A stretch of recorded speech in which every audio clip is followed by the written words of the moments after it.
CAPF thamba hore dana apus kungi CAPF lak le hore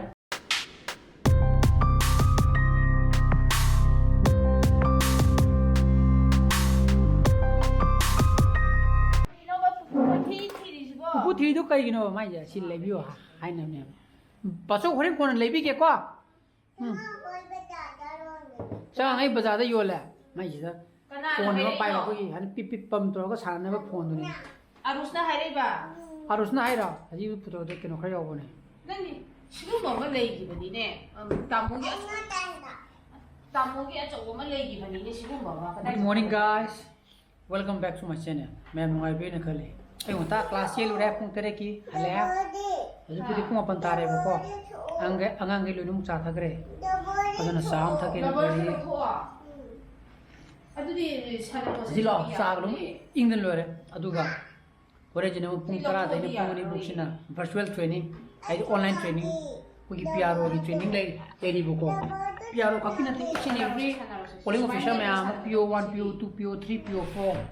di PRO virtual training lady isi lo tu badi yaro isi man manu di yaw jabo ko pung tara ni pung ni ke to na hai bu ko nusi de yai nusi ne ba kan ba sida bon masa masa yaw dra yoga ko ki ju aji skun da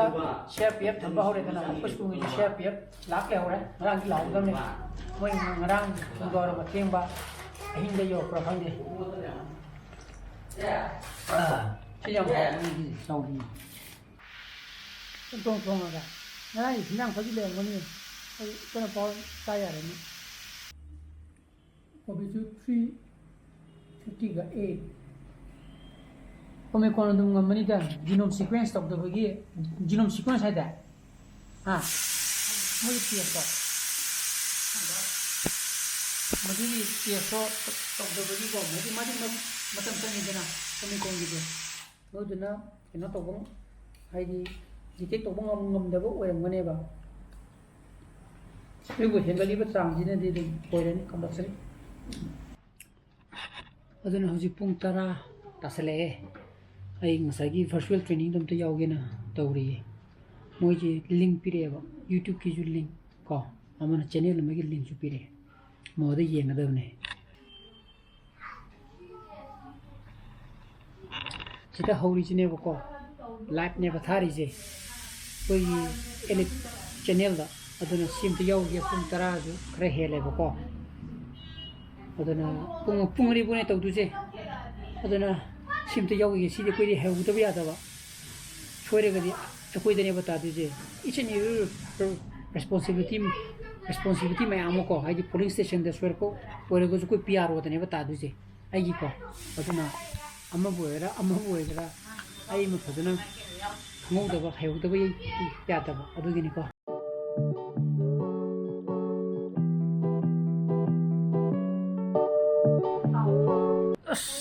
si loire he ngasi gi session pung 12 da loire ngasi ko hayeng mu lei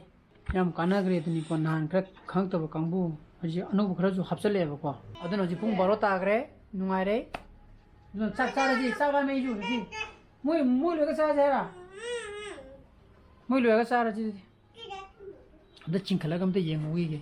chak tu kaji tegi phane ta sangre dun ko ko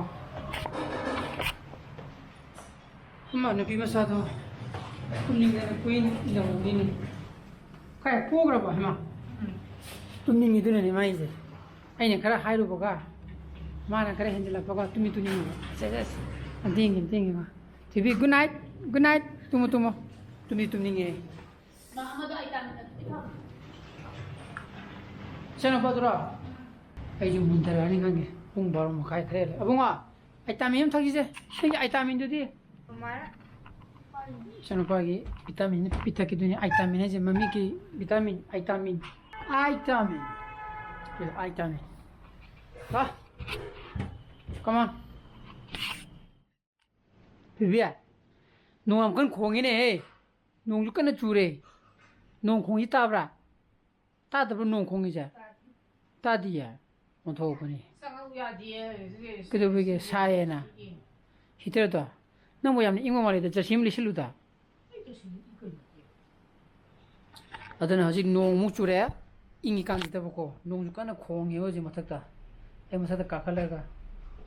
ꯉꯔꯥꯡꯗꯤ ꯏꯁꯤꯡ ꯂꯥꯛꯑꯒ ꯂꯣꯏꯅꯃꯛ ꯊꯜꯍꯧꯔꯦ ꯀꯣꯟꯈꯩꯗꯤ ꯑꯗꯨꯕꯨ ꯇꯞ ꯑꯅꯤꯈꯛ ꯊꯥꯡꯗꯣꯛꯑ ꯊꯝꯃꯕꯅꯦ ꯍꯣꯔꯦꯟ ꯅꯣꯡ ꯆꯨꯔꯒꯁꯨ ꯃꯗꯨꯗ ꯇꯥꯖꯅꯕꯅ ꯑꯇꯩꯗꯤ ꯀꯩꯝ ꯂꯩꯇ꯭ꯔꯦ ꯑꯗꯨꯒ ꯑꯩꯈꯣꯏꯒꯤ ꯁ꯭ꯀꯨꯜꯁꯨ ꯉꯁꯥꯏ ꯑꯩꯅ ꯍꯥꯏꯕꯗꯣ ꯃꯣꯏꯒꯤꯁꯦ ꯃꯣꯏꯒꯤ ꯑꯩꯈꯣꯏꯒꯤ ꯁꯦꯀ꯭ꯌꯨꯔꯤꯇꯤ ꯃꯌꯥꯝ ꯑꯃ CAPF ꯍꯥꯏꯀꯣ CRPF ꯂꯩꯗꯅ CRPF ꯍꯥꯏꯕ꯭ꯔꯥ CAPF ꯍꯥꯏꯀꯣ ꯃꯗꯨ ꯂꯩꯁꯟꯕꯗꯒꯤ ꯑꯩꯈꯣꯏꯒꯤ ꯁ꯭ꯀꯨꯜꯗꯨꯁꯨ ꯍꯧꯖꯤꯛ ꯍꯌꯦꯡꯗꯒꯤ ꯁꯨꯇꯤ ꯊꯥꯔꯦ ꯑꯗꯨꯒ ꯁꯨꯇꯤ ꯊꯥꯔꯒꯁꯨ ꯑꯣꯐꯂꯥꯏꯟ ꯀ꯭ꯂꯥꯁꯇꯤ ꯇꯧꯔꯔꯣꯏꯕꯀꯣ ꯑꯣꯟꯂꯥꯏꯟ ꯀ꯭ꯂꯥꯁ ꯑꯣꯏꯅ ꯇꯧꯑꯣꯅ ꯑꯣꯔꯗꯔ ꯊꯣꯛꯑꯦ ꯑꯗꯨꯅ ꯍꯌꯦꯡꯗꯒꯤꯗꯤ ꯁ꯭ꯀꯨꯜ ꯑꯃꯨꯛ ꯀꯥꯔꯔꯣꯏ ꯑꯩꯕꯨꯗꯤ ꯍꯟꯗꯛ ꯍꯞꯇꯥꯒꯤꯕꯨꯗꯤ ꯉꯁꯤꯅ ꯂꯣꯏꯔꯦꯕ ꯑꯣꯐꯂꯥꯏꯟ ꯀ꯭ꯂꯥꯁ ꯑꯗꯨ ꯅꯣꯡ ꯆꯨꯔꯦꯗ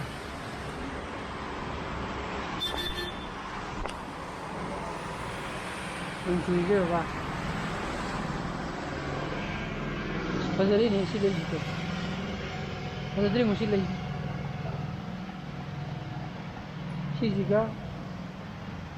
ꯁꯤꯁꯤꯒ ꯃꯥꯟꯅꯩꯅꯦꯕꯀꯣ ꯁꯦ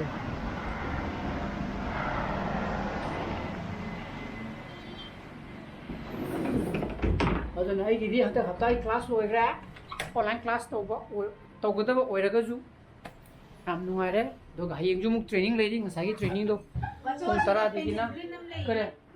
ꯀꯔꯤ ꯒ꯭ꯔꯤꯟ ꯁꯤꯁꯦ ꯄꯤꯖꯤꯡꯒꯦꯗꯤ ꯁ꯭ꯀꯦꯁ ꯄꯦꯟꯅꯤꯅꯦ ꯊꯣꯏꯕꯤ ꯆꯦꯃ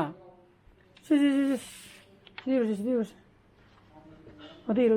ꯑꯗꯨ ꯐꯝꯕꯤꯔꯣ ꯐꯣꯟꯗ ꯀꯩꯅꯣ ꯇꯧꯔꯅꯤ ꯀꯥꯏꯔꯅꯤ ꯑꯩꯅ ꯊꯅꯕ ꯄꯦꯂꯥ ꯇꯞꯇꯨꯝꯇ ꯌꯥꯕ꯭ꯔꯥ ꯌꯦꯡꯒꯦ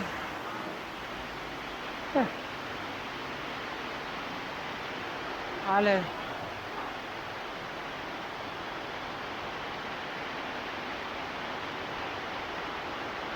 Yani